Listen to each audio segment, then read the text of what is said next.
우리 사랑하는 성도님들, 지난 한 주간 잘 지내셨습니까?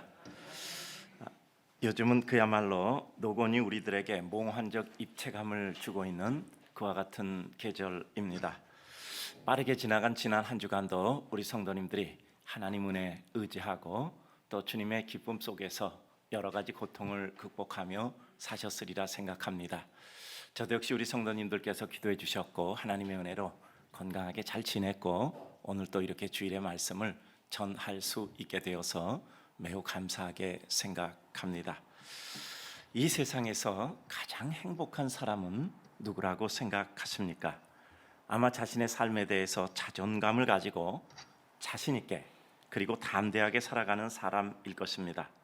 삶에 자존감이 있기 때문에 침묵의 무게를 소유할 수 있습니다.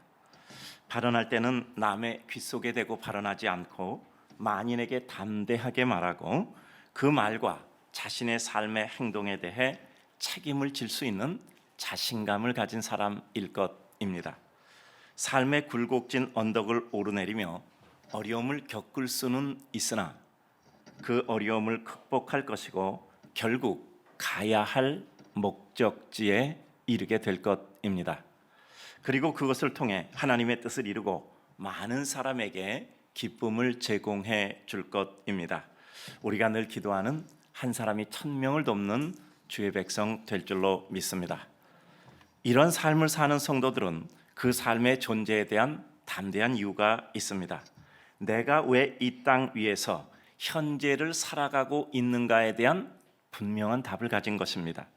오늘 우리가 읽은 성경에는 이와 같은 내용이 등장합니다.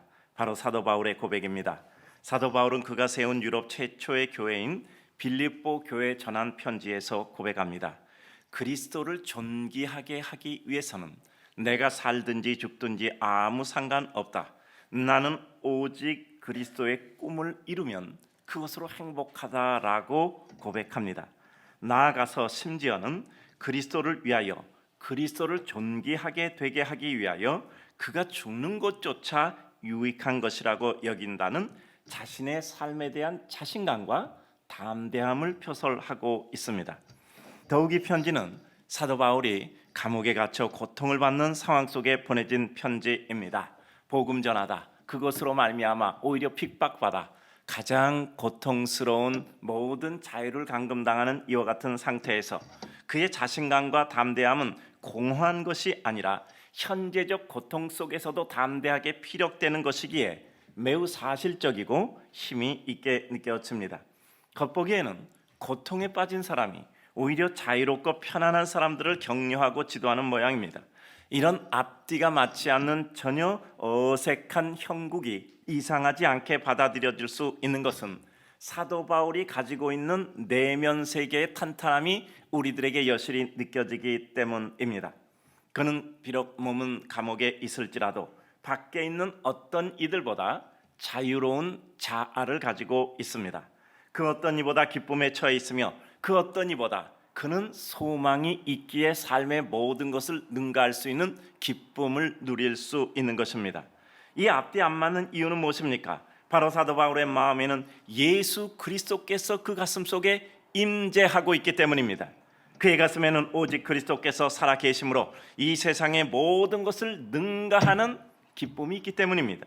또한 그리스도를 존귀하게 여기고자 하는 상위 개념의 소망이 있기 때문에 그 위의 모든 것은 그리스도를 존귀하게 하기 위하여 살아가는 그의 삶에 있어서 이 상위 개념을 보족하는 하위 개념에 불과하다는 그의 마음의 확신은 그 어떤 모든 것들이 어려워도 그가 붙잡은 상위 개념의 가치의 기쁨과 즐거움으로 그는 어떤 경우도 기뻐할 수 있는 것입니다. 따라서 우리 믿음의 사람의 명제, 항상 기뻐할 수 있고 쉬지 않고 기도할 수 있고 그 모든 것 범사에 감사할 수 있는 명제의 완성이 이루어지게 된 것입니다. 이제 이와 같은 내용에 대한 본문을 좀 더 살펴보며 우리의 삶 속에 하나님의 은혜 적용을 이루고자 합니다. 먼저 이 땅 위의 동안 내 삶이 주님을 존귀케 하기 위해 사용된다 확신될 때 우리는 담대할 수 있습니다. 우리 인생의 진정한 목적은 무엇입니까? 우리 인생의 존재의 목적은 무엇입니까? 창세기 1장 27절과 8절 27절과 8절을 보게 되면은 하나님은 인간을 만드시되 하나님의 형상을 따라 사람을 만드셨습니다. 그리고 하나님은 그들에게 복을 주시되 생육하고 번성하고 충만하고 정복하고 다스리라 만드셨습니다. 그래요. 하나님이 우리 인생들에게 복을 주셔서 하나님의 형상 따라 만드시고 그들에게 생육, 번성, 충만, 정복, 다스리는 축복을 주셔서 세상의 모든 것을 누리게 하셨단 말이죠. 내 삶의 존재 목적과 의미는 무엇입니까? 하나님이 원하시는 일을 이룸이 목적이고 그것은 힘든 강제적 소모적 삶이 아니라 우리 삶 자신이 가장 행복해지는 삶입니다. 하나님이 우리에게 무엇을 원하셨을까요? 하나님은 우리들에게 고통과 아픔을 주시기를 원하는 것이 아닙니다. 항상 하나님의 은혜를 누리고 축복 가운데 거할 수 있도록 이 세상 만드시고 그 모든 것을 누리게 하신 거죠. 그런데 인간이 죄악의 욕심 때문에 고통이 찾아오게 됩니다. 축복 누리게 하기 위해서 생육, 번성, 충만, 다스리게 하셨건만 우리 인생들은 죄로 말미암아 하나님께 대한 시기심으로 말미암아 하나님께 대한 질투심으로 말미암아 마침내 이와 같은 죄의 결과로 고통의 죽음에 이르게 된 것입니다. 또 하나님은 우리를 하나님의 영광의 찬송을 부르게 하셨습니다. 이사야 43장 21절은 말씀합니다. 우리는 하나님의 영광의 찬송을 부르기 위해서 이 땅에 온 사람들이에요. 하나님의 영광을 위해서 창조되었고 하나님의 찬송을 위하여 창조된 이 세상에 사는 사람들, 그들의 삶의 바른 구조는 하나님 앞에 영광을 올리는 찬양을 올리는 자입니다. 그런 축복의 구조를 주셨어요. 그런데 죄악이 싹틈으로 말미암아 기쁨이 사라지게 되었으나 우리 주 예수 그리스도의 십자가의 죽음을 통해서 그리고 부활을 통해서 우리들에게 다시 생명의 회복과 은혜의 영원한 구원과 영원한 생명의 역사를 베풀어 주신 것입니다. 그럼 하나님이 원하시는 일, 또 우리가 해야 될 일은 무엇입니까? 우리를 통해서 삶의 현장 곳곳마다 그리스도의 감격과 기쁨이 있으며 그리스도 이름이 존귀하게 되는 것이 구원받은 하나님의 백성, 우리들의 삶의 존재 목적이요 이유입니다. 예수 그리스도께서 십자가에 못 박혀 죽으심으로 구원의 감격과 우리들에게 생명의 능력을 부여하셨는데 그것들을 우리를 통해서 더욱더 전파하여 확산케 되는 것입니다. 결국 우리 사역은 부활하신 주님께서 우리들에게 원하시는 대로 이 땅 위에 그리스도의 나라를 이루되 예루살렘, 온 유다, 사마리아 땅끝처럼 그것이 내 주변을 통하여 확산되어 하나님의 영광이 이루어지게 되는 것입니다. 나 하나로 끝나지 않고 1000명으로 일컬어지는 내 주변의 모든 사람들로 확대되어져 가는 거죠. 그것이 다만 숫자적인 1000명이 아니라 우리들의 삶에 있어서 10,000명이고 10,000,000명이고 수없는 사람들이 우리를 통해서 그리스도의 복음을 접하게 되며 그 복음의 감격이 그들에게도 전하여져 그들의 삶에 새로운 그리스도의 능력의 역사와 기쁨의 세계가 열려지게 되는 것입니다. 그것을 위하여 살 때 우리는 그리스도를 위하여 존귀하게 사라지고 기쁨과 감격이 있는 삶이 되는 것입니다. 내 삶의 용도와 효과를 다시 한번 재확인합니다. 그리스도를 존귀하게 할 때 나 자신도 가장 존귀하고 행복해집니다. 오늘 20절을 보면 나의 간절한 기대와 소망을 따라 아무 일에든지 부끄러워하지 아니하고 지금도 전과 같이 온전히 담대하여 살든지 죽든지 내 몸에서 그리스도가 존귀하게 되려 하려 하나니라고 말씀하고 있습니다. 사도 바울은 우리 인생에 가장 자신 있고 담대하며 아름다운 일대를 서술하고 있는 것입니다. 아무 일에든지 부끄럽지 아니하고 오직 담대하여 자신을 통해 그리스도가 존귀하게 됨이 그 인생의 기대, 소망 그리고 최고의 아름다움임을 고백하고 있습니다. 무엇인가 옳은 일을 한다는 확신이 있으면 사람은 어떤 경우에도 부끄럽지 않아요. 여러분 누구에게 정말 그가 어려울 때 도움을 주고 싶어서 정말 찾아갔어요. 그래서 그에게 진심을 가지고 무슨 도움을 주려고 해요. 근데 그 사람이 그것을 아주 매정하게 뿌리치는 겁니다. 네가 허영심 가운데 나를 도우려고 하나? 나는 너의 허영심을 채워주기 위하여서 내가 너에게 도움받고 싶지 않다. 전혀 그게 아닌데 그 진심을 몰라주는 것이죠. 그때 여러분들은 어떻게 생각합니까? 마음속에 상심하십니까? 아니죠.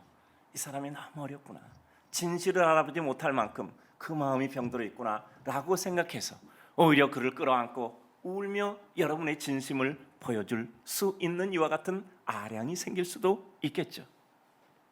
사람의 진심은 그를 가장 아름답게 만드는 것입니다.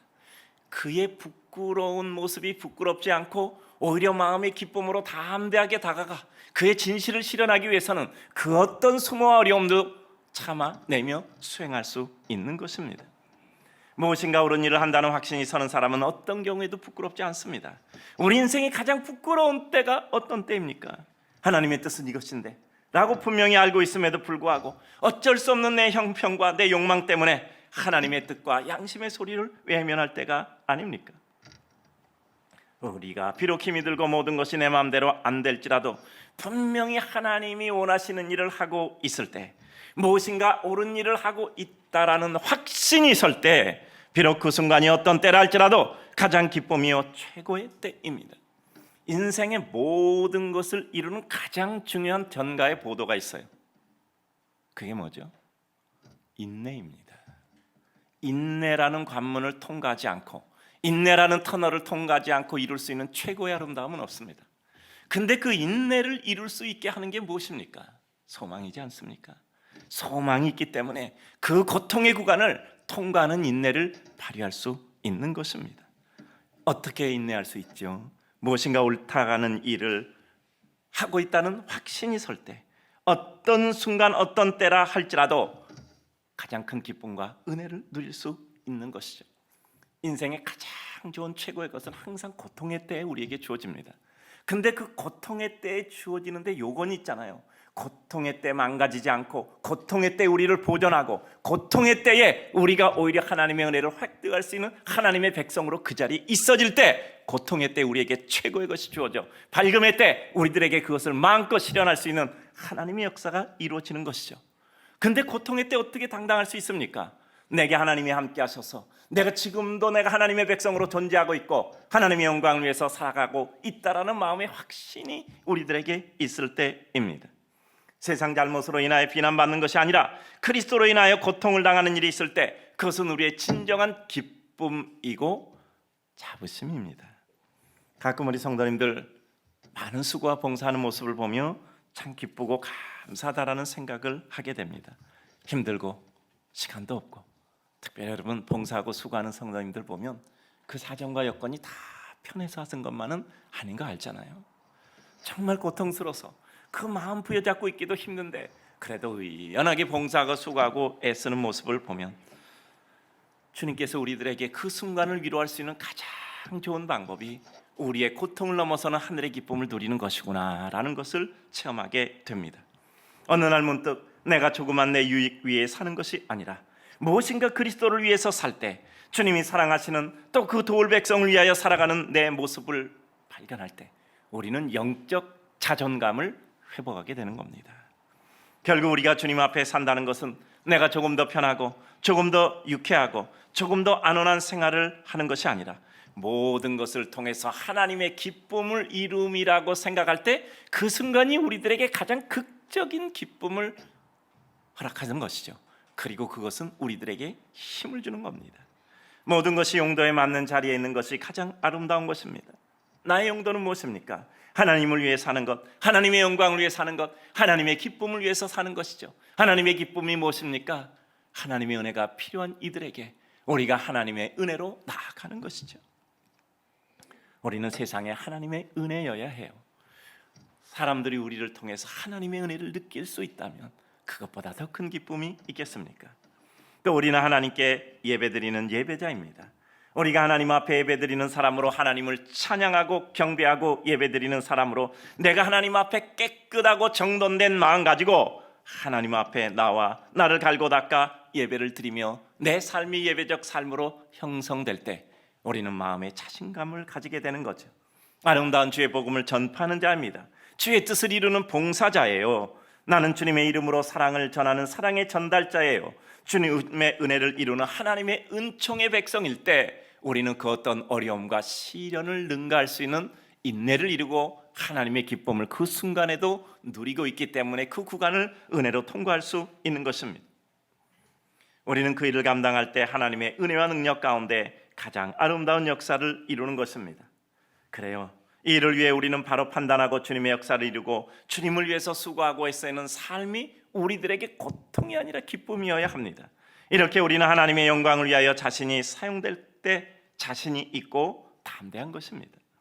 그러나 하나님의 용도대로 정한 대로 살지 못하고 우리 마음대로 살 때 어려움이 오는 것을 봅니다.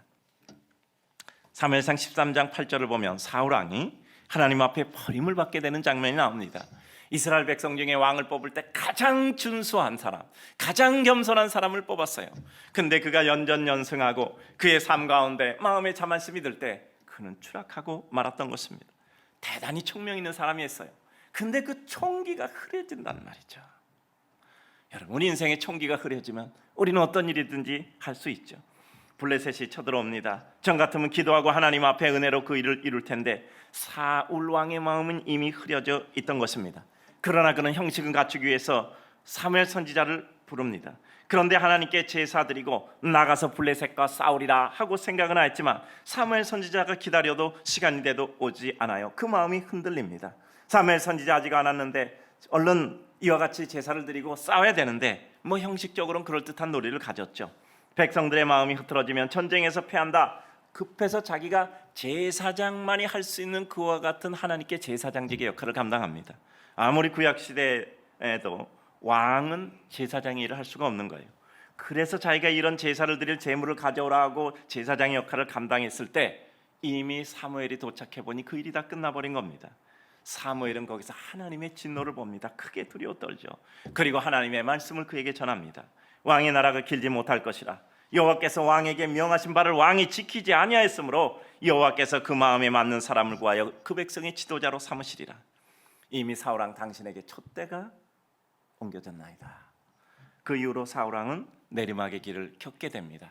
그 방법은 그 마음에 있는 질투심의 유발로 다윗을 죽이려 하다 자신이 죽고 마는 거죠.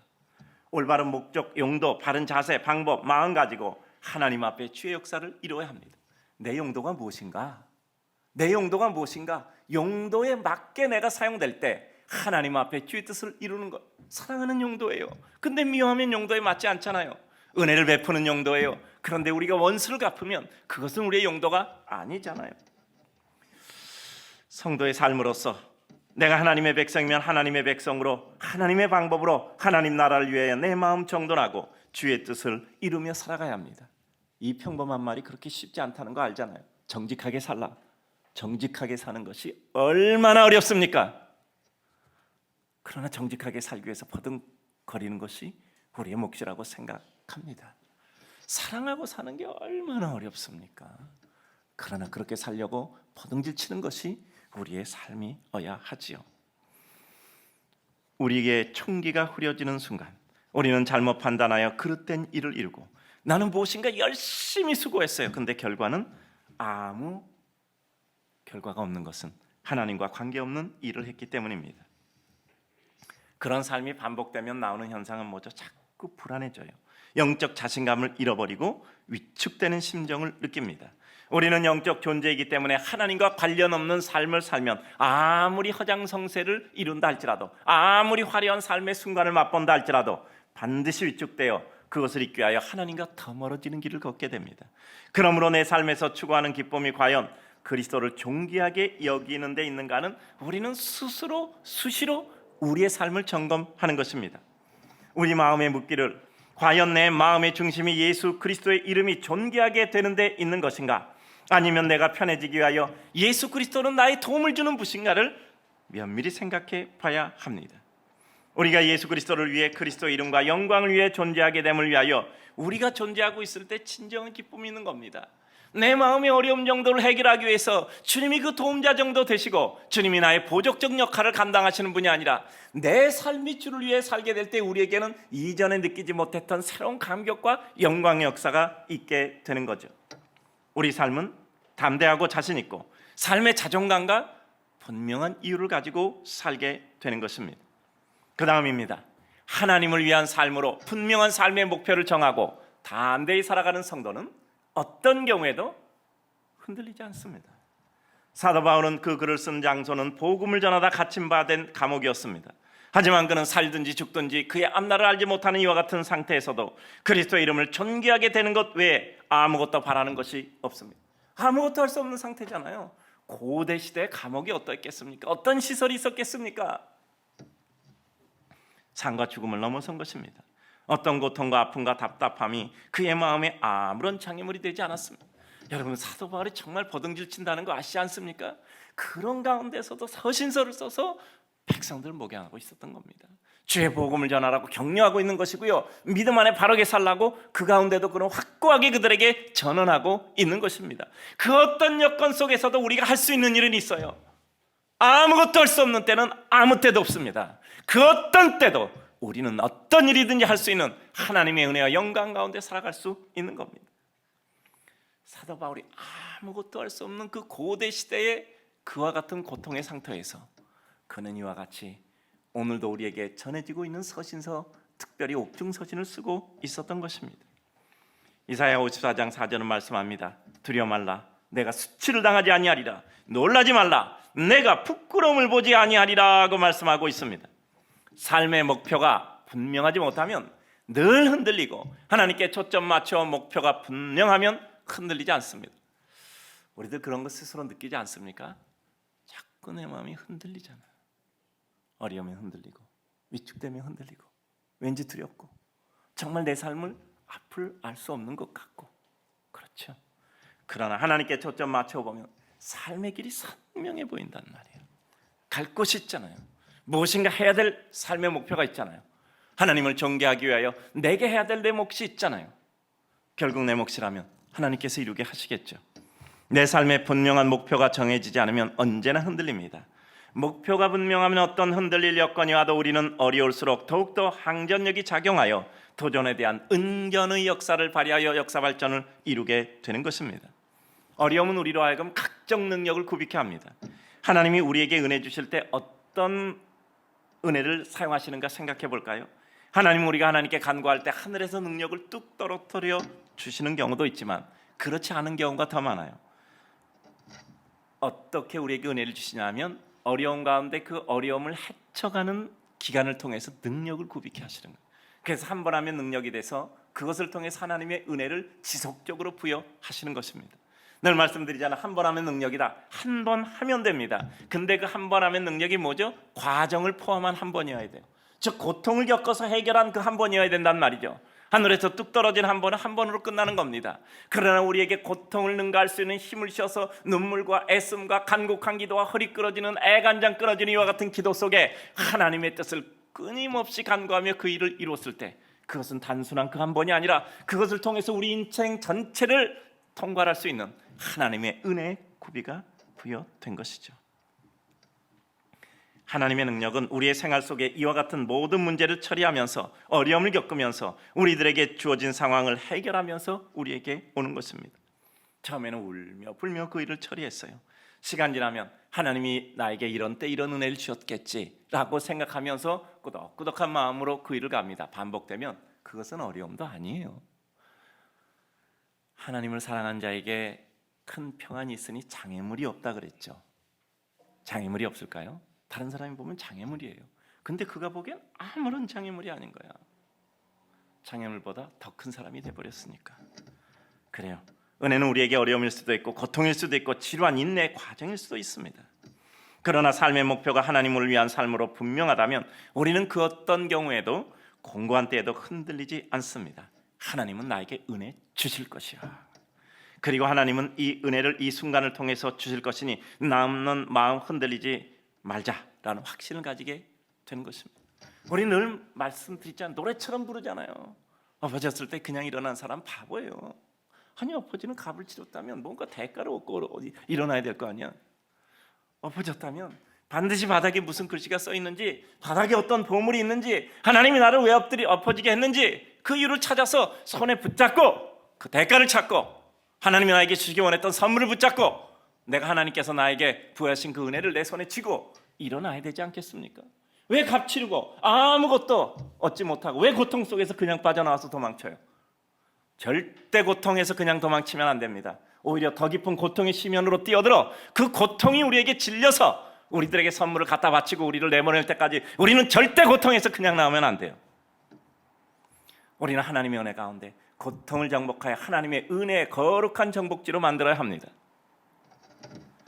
하나님을 위한 삶으로 목표가 분명할 때 우리는 어려움의 순간에 오히려 그것을 통해서 힘을 얻고 다른 사람까지 위로합니다. 시편 25전 2절 말씀합니다. 나의 하나님이여, 내가 주께 의지하여 싸우니 나로 부끄럽지 않게 하소서. 나의 원수로 나를 이겨 개가를 부르지 못하게 하소서. 하나님이 함께함을 분명히 확인하고 의지함을 확인하면 우리는 하나님 앞에 담대한 마음을 가지고 간구하며 그 간구를 우리 삶 속에 삶의 행위로 실현하는 것입니다. 오히려 어려운 순간 하나님께 간구하여 새 힘으로 주의 역사를 이룹니다. 삶의 목표가 분명해지면 삶의 권고는 우리의 열심을 고취시킴으로 말미암아 사명감을 더욱더 분명히 하여 우리를 불의 연단을 이겨 승리하게 만드는 것입니다. 우리는 그러므로 우리의 삶을 이끌어갈 삶의 분명한 목표가 있어야 돼요. 사람은요, 삶이 어렵고 상황이 어려워서 무너지는 게 아닙니다. 삶의 꿈이 소멸돼서 무너지는 겁니다. 내게 선명한 삶의 목표가 있어요. 내가 하나님을 위하여 이것 때문에 산다 하는 목표가 있습니까? 나는 이것을 위해 살아. 그리고 그거 같아다 죽어도 나는 아무런 여한이 없어. 이런 삶의 목표가 우리를 끌어가는 겁니다. 그러나 하나님을 향한 삶의 목표가 우리들에게 하나님의 은혜를 이룰 합당한 것일 때 우리 삶은 그 어떤 것도 건너갈 수 있는 것입니다. 우리의 삶에는 가슴 설레게 하고 가슴 벅차 설사 내가 그것 다 이루지 못하고 세상을 떠난다 할지라도 나는 그것 때문에 감격하고 기뻐하고 그것 때문에 숨을 거둘 수 있는 것이 감사하다 생각할 수 있는 하나님의 영광의 백성이 되어야 합니다. 이루지 못해서 아무것도 아니라고요? 천만에요. 이루지 못해서 아무것도 아닌 것이 아니라 거기까지 간 겁니다. 다음의 계승자는 그 지점부터 올라가는 겁니다. 여러분 착각하지 마세요. 이루지 못하면 끝이 아니라 그 자리에서 또 다음 역사의 발전은 이루어지는 겁니다. 개척자, 계승자, 완결자 모두가 자기의 역할을 할 뿐이에요. 역사라는 것은 절대 마지막에 깃발 꽂은 사람을 최종 승리자로 보지 않아요. 역사 속에 기여했던 모든 사람을 통괄하여 각각의 분량의 조합으로 역사의 발전은 이루어지는 것입니다. 따라서 그 어떤 경우도 내가 생각하는 결과에 상관없이 우리는 하나님의 은혜의 결과의 몫을 우리는 구간마다 부분마다 감당한 것입니다. 인간들은 제대로 판단하지 못해도 하나님은 정확한 관전자, 평가자, 하나님은 정확한 시상자입니다. 오늘도 주님을 사랑하는 성도님들, 무엇이 사도 바울로 하여금 로마 감옥에서 이와 같이 기뻐하며 오히려 빌립보 교인을 위로하고 권면할 수 있는 힘이 솟았을까요? 구원에 대한 확신과 하나님이 함께 하심에 대한 감격과 은혜입니다. 나는 어떤 경우에도 하나님이 나를 구원해 주셨으니 나의 구원은 보장된 사람이다. 결국 내가 가야 할 것 확보했으니 나는 언제 떠나더라도 나는 무슨 일을 당하더라도 나는 하나님께 감사한다는 구원의 확신이 있는 것입니다. 너 자신을 통해서 그리스도의 영광이 드러날 것을 확신했던 것입니다. 고린도전서 6장 20절은 말씀합니다. 값으로 산 것이 되었으니 그런즉 너희 몸으로 하나님께 영광을 돌리라. 이미 하나님께서 우리를 예수 그리스도의 보혈의 피값으로 사셨단 말이죠. 그러니 이제 우리 몸으로 하나님께 영광을 돌리는 것입니다. 내 용도는 하나님의 영광을 위해 사용될 때 최고의 진가를 발휘할 수 있는 것입니다. 사도 바울은 그것을 확신했어요.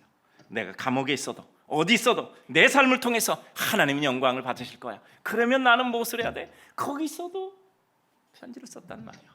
그 양피지에, 그 시대에 그가 어떻게 또 그 모든 이와 같이 먹을 구했는지, 그래서 그는 그것을 쓰고 있는 겁니다. 세상에서 성공해도, 소위 말하는 세상에서 실패를 해도, 합격을 해도 불합격을 해도, 이루어도 이루지 못해도 그 순간 모두가 하나님께 영광을 돌릴 수 있는 백성이 되시기를 주님의 이름으로 축복합니다. 우리가 하나님 앞에 살아가고 있는 은혜의 삶 자체가 성공적인 삶입니다. 어떤 것을 이루었다, 몇 점 맞았다, 그것이 성공이 아니라 내가 하나님의 뜻을 이루기 위해 살고 있고 내 삶 자체가 하나님 앞에 종합적인 영광의 작품이 돼야 돼요. 여러분, 우리 하나를 통해서 하나님의 영광이 완성되진 않잖아요. 우리는 하나님의 영광을 위해서 사용되는 한 조각 퍼즐과 같은 존재란 말이죠. 그런데 내 몫을 감당하면 돼요. 내 몫을 감당하면 된단 말이죠. 고통 가운데 그 고통의 목에서 이룰 수 있는 것을 이루면 돼요. 이 고통의 순간에 내가 하나님 앞에 가장 아름다운 은혜의 역사를 이룰 수 있는 것은 무엇인가를 찾아서 그 일을 하는 겁니다. 우리 성도님들, 늘 기운 꺾으면 끝이다 얘기하잖아요. 절대 기운 꺾이면 안 된다고 말씀드리잖아요. 우리는 영적 기운을 꺾이면 안 돼요. 그 어떤 순간에도 하나님 바라보고 우리 눈앞에 어른거리는 허상과 같은 인생의 모든 일이 우리를 결정하는 것이 아니라 그것을 통과하여 볼 수 있는 하나님의 큰 그림 속에서 봐야 돼요. 가다 보면 큰 그림에서는 뭐 성공도 있고 실패도 있겠지. 그러나 그것도 또 한 날일 뿐이야. 그것이 조합되어 하나님의 은혜를 이루는 것이란 말이죠. 삶과 죽음을 능가하는 하나님 나라의 영광에 대한 분명한 소신은 어떤 경우에도 감사를 누릴 수 있습니다. 사도 바울은 고린도후서 5장 1절에서 말씀합니다. 만일 땅에 있는 우리 장막집이 무너지면 하나님께서 지으신 그 손으로 지은 것이 아니요 하늘에 있는 영원한 집이 우리에게 있는 줄 아나니라고 말씀하고 있습니다. 이것은 장례식에만 읽는 성경은 아닙니다. 사도 바울은 분명히 확신했던 것입니다. 내가 이 세상을 떠난 것은 육신의 집에 있다. 하나님께서 지으신 영원한 집으로 이사간다는 영혼의 거주 이전의 개념입니다. 그러니 사나 죽으나 그것은 별 문제가 안 되는 거죠. 영혼을 바라보면 이 지상의 순간은 영혼을 이루는 한 부분일 뿐이에요. 그러니까 우리는 부분인 이 세상의 순간에서 영혼을 이루는 사람들이 돼야 하는 것이죠. 내가 주를 위해 살다 하늘나라 갈 수 있다면 나에게 더 큰 기쁨이 아닌가. 문제는 내가 지금 무엇을 하고 있느냐입니다. 우리가 항상 예수 죽음을 몸에 짊어지면 예수의 생명도 우리 몸에 나타나게 하려 함이라고 그는 고백하고 있지 않습니까? 우리가 예수의 죽음을 짊어지면 예수의 생명이 우리를 통해서 우리 몸에 나타나기 위함이라고 고백하고 있는 것입니다. 마지막입니다. 하나님을 존귀하게 함이 목적인 성도가 가져야 될 삶의 확인입니다. 하나님을 위해 구체적으로 하고 싶은 일이 있어야 돼요.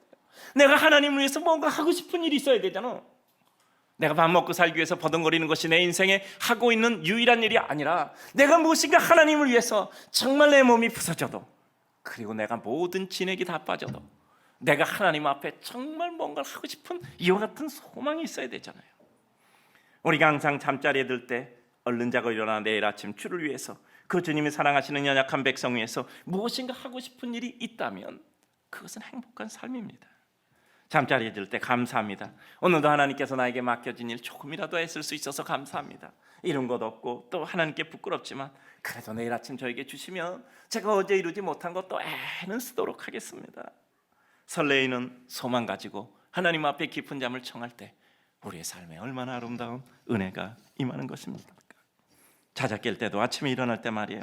야, 오늘 내가 일해야지 하고 눈이 번쩍 떠져야 돼요. 그런 말씀 드리잖아요. 아침에 일어나면 눈이 번쩍 떠져야 된다니까. 뭔가 해야 될 일이 있으니까. 해야 될 일이 있으니까. 주를 위해서 해야 될 일이 있으니까 마음이 벅차서 더 이상 누워 있을 수가 없어서 아침에 일어나는 겁니다.